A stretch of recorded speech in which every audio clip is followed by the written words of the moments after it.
Hey guys.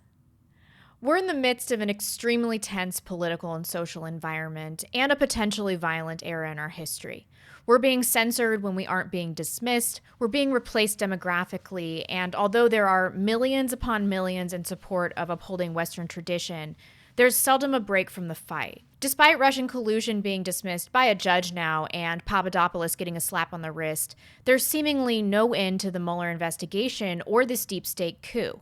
I understand that we cannot let up at all or give an inch to the rabid left. That being said, especially with so many young people in this movement, we have to look after ourselves. This fight is very important, but it's consuming, and without trying to find balance and enjoy our lives, cynicism will overtake us. This is a position that I'm sympathetic to and wholly understand.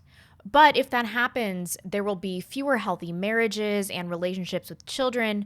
We won't be creatively productive, and the left will continue to strengthen their social influence. And worst of all, we'll miss out on a huge component of life in our healthiest years. I'm not talking about indulging in hedonism, which for better or worse, we all do.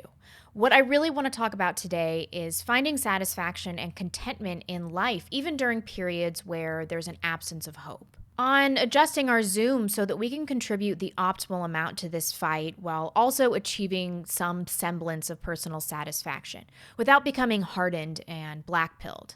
I'm still working on this one, so this video is as much for you as it is for me. In terms of perspective, if we zoom out too much, we're all merely a speck of dust amidst an infinite universe that we don't know very much about. With that focus, or lack thereof, nothing in life matters. But if we zoom in too much, we focus on minutia. We get wrapped up in petty drama and gossip and place great import on tiny things that are not actually relevant. I do this with trivial worries. I think it's a coping mechanism to distract from larger world issues that I have no control over. I'm not necessarily saying that we have a problem with focus. What we're doing is extremely important in the grand scheme of things. I'm illustrating this because I think to find personal contentment outside of this very large struggle, we have to learn how to adjust our zoom when appropriate. To see the macro view of saving Western civilization, but also to know when to zoom in on our lives, on our relationships, and on finding moments of happiness in our everyday experience. First, I think it's necessary to the conversation to expand upon what happiness really is, because perhaps happiness isn't even the goal we should be striving for. I do think that people, especially young people, have an unrealistic expectation of lifelong happiness. They often think that it's a constant state of being that for a successful life needs to be achieved in perpetuity. But I think that, at least for me, one of the greatest and most painful realizations of adulthood was that this is never going to happen because happiness is a transient moment. I hate Meryl Streep, hate her, and did not read The Hours, but inexplicably watched the movie. Her character said this, and admittedly, it has stuck with me for my entire adult life. I remember one morning getting up at dawn. There was such a sense of possibility. And I remember thinking to myself, so this is the beginning of happiness. This is where it starts. Never occurred to me. It wasn't the beginning. It was happiness. It was the moment. Some of that is the folly of youth. You can only be truly euphoric, have that blissful first love kind of happiness without any knowledge of the inevitable pain that corresponds with it. But some of it is a commentary on our expectations. In this world where all of our basic needs are met, we have the expectation of consistent happiness interspersed with sadness or difficulty.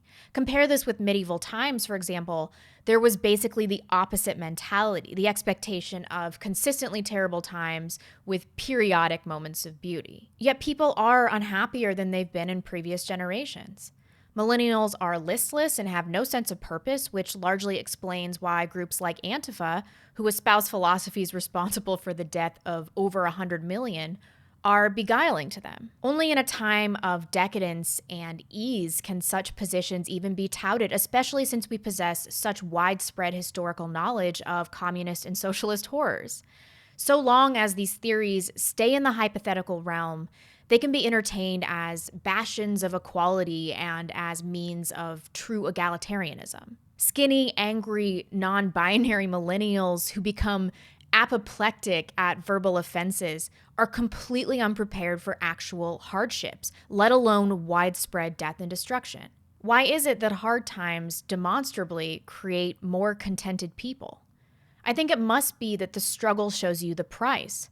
The work makes you appreciate the comfort. The loss makes you appreciate the love. And the struggle binds you to your family and community, which are concepts all but destroyed by the left. All in all, although previous generations faced hardships that millennials would never be able to navigate, they turned out better, except for boomers, and largely had more of a purposeful existence. Harvard conducted an 80-year study that had some conclusions supporting the aforementioned hypothesis. I will say that it does have some problems because their test pool was a male-only college. Then they introduced new pools, including women and intercity residents. Anyway, Harvard's study, almost 80 years old, has proved that embracing community helps us live longer and be happier. When scientists began tracking the health of 268 Harvard sophomores in 1938 during the Great Depression, they hoped the longitudinal study would reveal clues to leading healthy and happy lives. They got more than they wanted. Over the years, researchers have studied the participants' health trajectories in their broader lives, including their triumphs and failures in careers and marriage, and the findings have produced startling lessons, and not only for the researchers. The surprising finding is that our relationships and how happy we are in our relationships has a powerful influence on our health.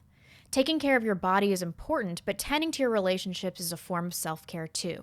That, I think, is the revelation. I'm not sure that should be a huge revelation. The breakdown of gender dynamics and the family unit is almost certainly a contributing factor to millennial unhappiness and this desire to seek out positions within revolutionary groups. In a perverse way, they're trying to build communities and relationships. Researchers who have poured through data, including vast medical records and hundreds of in-person interviews and questionnaires, found a strong correlation between men's flourishing lives and their relationships with family, friends, and community. Several studies found that people's level of satisfaction with their relationships at age 50 was a better predictor of physical health than their cholesterol levels were. The researchers also found that marital satisfaction has a protective effect on people's mental health.